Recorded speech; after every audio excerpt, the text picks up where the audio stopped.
राम राम साथियों, स्वागत है आप सभी का एक बार फिर से आपके अपने यूट्यूब चैनल सारी जानकारी में। हरियाणा फैमिली आईडी की नई घोषणा को लेकर क्रीडा विभाग ने क्या नए आदेश जारी किए हैं, क्योंकि हरियाणा सरकार साथ साथ में डिपार्टमेंट को पता चल गया कि फैमिली आईडी की खामियों की वजह से उनको काफ़ी नुकसान हो रहा है। क्योंकि जनता को अगर नुकसान हो रहा है तो उसका नुकसान सरकार को ही भुगतना पड़ेगा, इसमें कोई दो राय नहीं है। आज नहीं तो कल ये चीज़ होनी है। तो इन सब को लेकर डिपार्टमेंट ने उसके साथ में हमारे जो मुख्यमंत्री हैं श्री मनोहर लाल खट्टर जी, उन्होंने भी काफ़ी नए आदेश जारी किए हैं अधिकारियों की बैठक लेकर। तो क्या नए आदेश जारी हुए हैं, किस हिसाब से अब दोबारा से वेरिफिकेशन होगा, क्योंकि आप सभी को एक चीज़ सबको पता है कि हरियाणा में फैमिली आईडी बनने के बाद में अगर कोई भी योजना है उसका फ़ायदा उठाना है तो उसके लिए हमें चाहिए हमारे परिवार पहचान पत्र की जो आई है वो एकदम ठीक वेरीफाई होनी चाहिए पात्र परिवार की। हम उस लिस्ट में आएंगे तो ही हमें इस योजनाओं का फ़ायदा मिलेगा।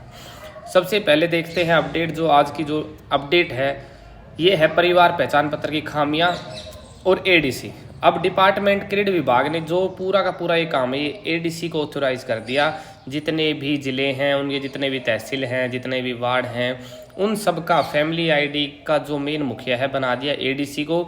एडीसी जो चाहेगा वो हो रहा है। उसके बावजूद भी एडीसी जो मुख्यालय होते हैं, एडीसी ऑफिसर होते हैं, वो अधिकारी लोगों की समस्या ना सुनकर उनको ताने मार के भगा देते हैं। उनको वहाँ से साफ मना कर देते हैं कि हमारे यहाँ कुछ नहीं हो रहा, सब कुछ चंडीगढ़ से चल रहा है। जब चंडीगढ़ से चल रहा है तो बार बार क्यों कहते हैं कि फैमिली आईडी एडीसी के अंडर में है, फैमिली आईडी क्रीड विभाग ने एडीसी को सौंप रखी है। तो उसको लेके अभी एक ये जो अपडेट है परिवार पहचान पत्र की खामियों से जिलों के अतिरिक्त उपायुक्तों को 2-4 होना पड़ रहा है। मुख्यमंत्री मनोहर लाल ने सीधे सीधे अफसरों को कह दिया कि लोगों की समस्याएं दूर करें। कहने के बावजूद भी लोगों को इग्नोर किया जा रहा है, उनकी बातों को इग्नोर किया जाता है, उनकी कमियों को दूर नहीं किया जा रहा है। ये बात बिल्कुल स्पष्ट है, सभी को पता है। आप अपनी राय ज़रूर दें। जिन जिन जिन लोगों ने इन समस्याओं का सामना किया है वो कमेंट करके हमें ज़रूर बताएं कि आप अगर कहीं भी जाते हैं तो आपके साथ क्या होता है। परिवार पहचान पत्र की खामियां दूर करने के लिए मुख्यमंत्री ने विभागों के अफसरों के साथ बैठक भी ली है। गलियारे में पीपीपी की खामियां की चर्चा हो रही है कि विपक्षी दलों के नेताओं के साथ साथ सत्ताधारी दल के विधायक भी इसकी खामियों की चर्चा कर रहे हैं और मांग कर रहे हैं कि खामियां दूर की जाएं। अब बात करेंगे इनकम वेरिफिकेशन को लेकर क्या प्रोसेस होगा। अब इन लोगों ने जो लोकल कमेटी बनाई थी, सेक्टर कमेटी बनाई थी, वो परिवार पहचान पत्र के इनकम वेरिफिकेशन में फेल हो चुकी हैं। इसमें कोई दो राय नहीं है। जहां परिवार की इनकम होनी चाहिए 50,000, वहाँ पे परिवार की इनकम 5-5, 10 गुना ज़्यादा इनकम वेरीफाई कर रखी है। और जहाँ पे होनी चाहिए 5 लाख, वहाँ पे 50 से 75,000 इनकम वेरीफाई कर दी है हरियाणा डिपार्टमेंट फैमिली आईडी के लोकल कमेटी के सदस्यों ने। मगर एडीसी अलग तरह से जूझ रहे हैं। अगर एडीसी की टीम किसी परिवार की आय 1 लाख रुपए अपलोड करती है तो भी पीपीपी पोर्टल उसे कम नहीं कर रहा है।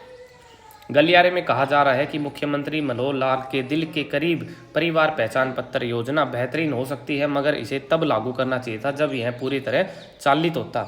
मतलब फैमिली आईडी का प्रोसेस तब शुरू करना था। पहले इनको पूरा जो सिस्टम अगर सरकार बना लेती, डिपार्टमेंट बना लेता, जैसे कि आधार कार्ड हुआ था। आधार कार्ड जब बना, आधार कार्ड आज भी चल रहा है, उसके अंदर कोई खामियां नहीं मिलती। ऐसा ही कुछ प्लान इनको पहले सेटअप करना था फैमिली आईडी को लेकर, मगर पूरी तैयारी किए बगैर पीपीपी लागू करने में दिक्कत आ रही है। अब तो यह डायनामिक हो रहा है, यानी जैसे ही किसी परिवार की आय 1,80,000 रुपये वार्षिक पार होती है तो उसका बीपीएल का दर्जा समाप्त हो जाएगा। बीपीएल से जुड़े अन्य लाभ भी बंद हो जाएंगे, इसलिए बीपीएल की सूची भी हर महीने बदलती रहेगी। गलियारे में कहा जा रहा है कि पीपीपी की सबसे बड़ी खामी पारिवारिक आय की जांच करने में है। इसे पूरे हरियाणा में एक जैसे सिस्टम से करवाया जाना चाहिए था, मगर टीम में ऐसे सदस्य शामिल किए गए जिनकी फीडबैक के आधार पर सिस्टम तय करता है।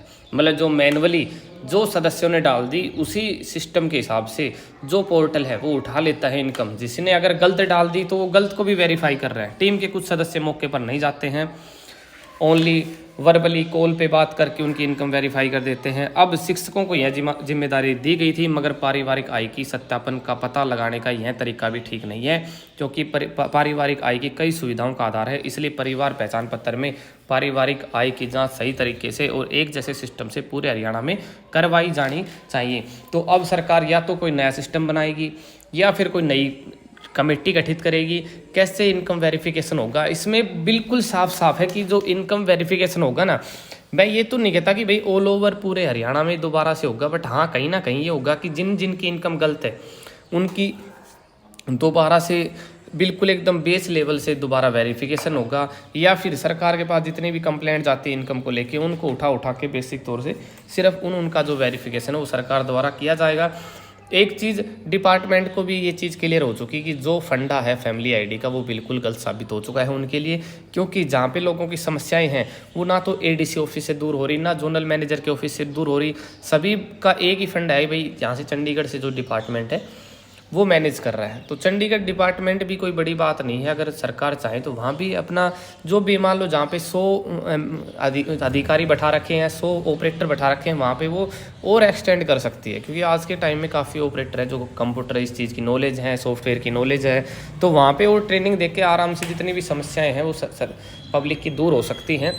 आप सभी से विनती है कि अपनी राय ज़रूर दें कि इनकम वेरिफिकेशन दोबारा होना चाहिए या नहीं होना चाहिए, और उसके साथ साथ में जो क्राइटेरिया है, इनकम गलत हो रही है, सुविधाएं नहीं मिल रही, इसके पीछे किसकी गलती ज़्यादा मानी जाए, कि सरकार की मानी जाए या डिपार्टमेंट की। अगर आपको वीडियो अच्छी लगती है ज़्यादा शेयर करें, चैनल पर नए जुड़ते हैं तो चैनल को सब्सक्राइब करें। जय हिंद, जय भारत।